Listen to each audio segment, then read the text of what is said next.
Shifting gears just a bit here at 6:38, the superintendent of Yellowstone National Park says he expects the park will ship bison to the Fort Peck Reservation before the end of the year. Those animals will be used to add to a purebred herd on tribal land. DN's John Shearer spoke with Dan Wank about the bison sharing program, which went through some challenging times this past winter.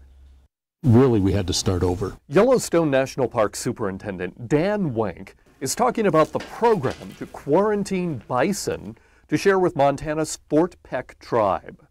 But the program was dealt a big setback this winter. They let out bison we've been holding for as long as about 18 months or 21 months. Fences were cut and bison escaped. That really is a violation of the protocols, so you really have to start over again. There are now 70 male and 25 female bison being tested and retested to make sure they don't have brucellosis. That's a disease ranchers fear could be transmitted to cattle.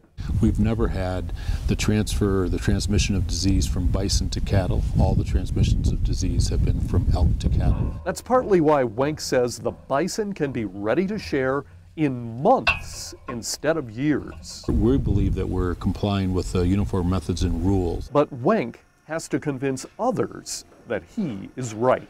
We're in negotiations now with the state of Montana, APHIS, as well as the tribes at Fort Peck. But Wank is optimistic. So I think we're going to meet all the standards that are out there. When you talk to Park Superintendent Dan Wank, you quickly learn that he really likes Yellowstone.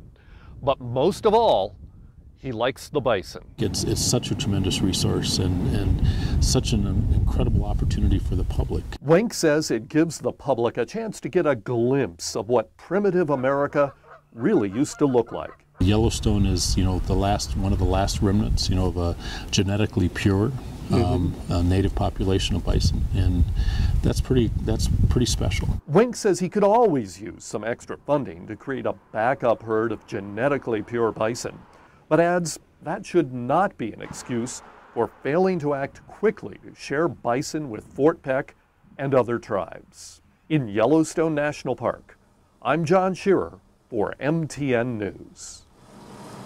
Now, so far, there are no arrests in connection with the two incidences where fences were cut. Park Service declined to show us where that happened or share details about the progress in the ongoing investigation.